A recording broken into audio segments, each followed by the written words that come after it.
in this drill, what we're gonna be working on with our footwork is our pivot.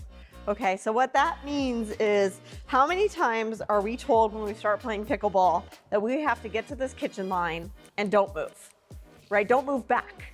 But that's not really true, right? If you watch higher level players, they are constantly shifting in relation to the ball on the other side of the net or the ball that's coming to them.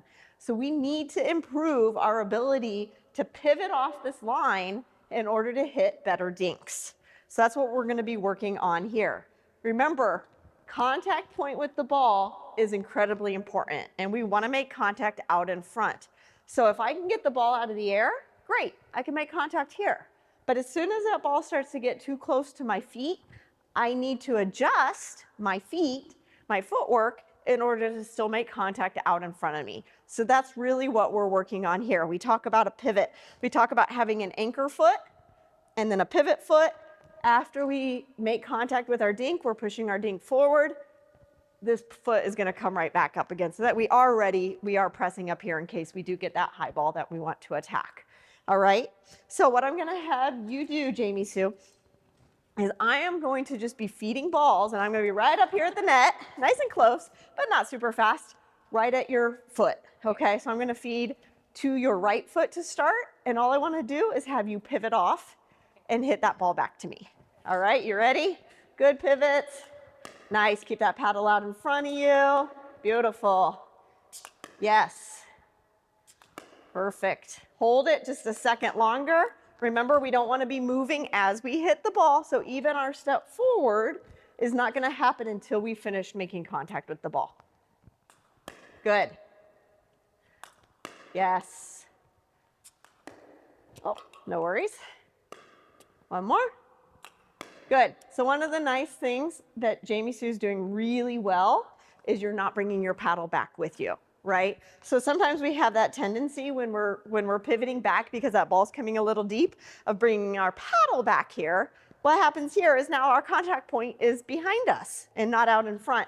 So even though we are pivoting and we're creating space, we're keeping our paddle out in front as we pivot off this line rather than bringing it back by our hip. Okay, so you're doing a great job of that. I just want the people at home, when you guys go out and practice this, really work on making sure your paddle doesn't come back by your hip. All right, we're gonna try our back foot. Here we go. Yes. Good. Good. Couple more, pivot. Make sure we get that pivot in there and then come right back up. Yes, awesome. Okay, now we're gonna go ahead and we're gonna dink, okay? So same thing, but now we're dinking back and forth. For the first part, we're gonna be pivoting on every ball. So we wanna improve that footwork and that pivotability. There you go, keep your paddle out in front. Nice. I'm gonna pivot as well. Good. Try to keep your dinks right around the kitchen line. So, one little improvement that we can make here is trying not to pull our paddle up before we bring it down, right? So it's a pretty common, we see it with lots of players, especially starting out, that they bring their paddle up before they drop it down for their dink. It's just an unnecessary movement and it takes away time, okay? And we don't have that much time in pickleball. So if we're in our ready position and we can just drop our paddle straight down, while we pivot, we're already gonna be in a much better spot to keep that contact point out in front of us. Good. Continue to pivot. Yes, there you go. Drop your paddle. Good. Good. Get to the backhand a little bit. Nice job.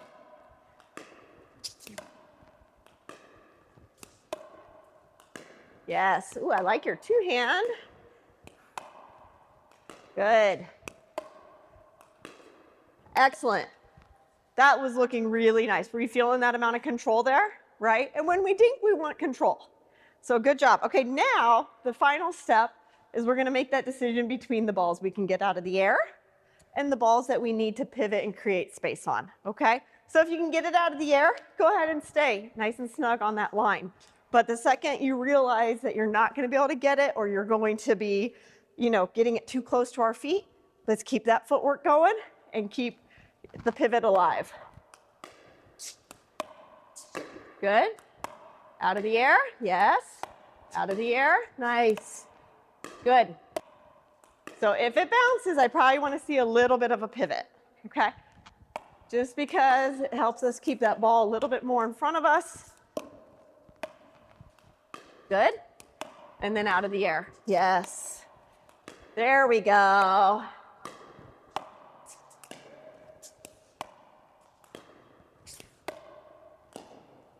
Ah, that's the first one you just didn't choose anything on, right? The rest of them, you've been doing a great job of making a decision. Good.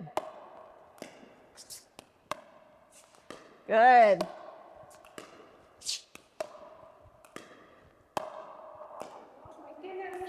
That's okay. That's why we're here practicing.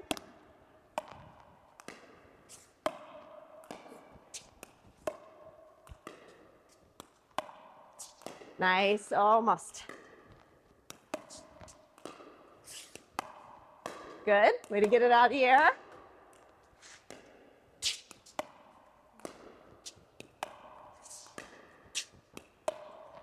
Good.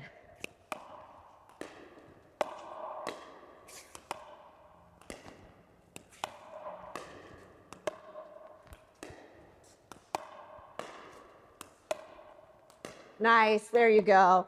Great job on that, right? So a lot of footwork is involved. Even though all we're doing is dinking back and forth, we have to make sure that we're moving our feet in order to keep that ball in front of us and controlled, right?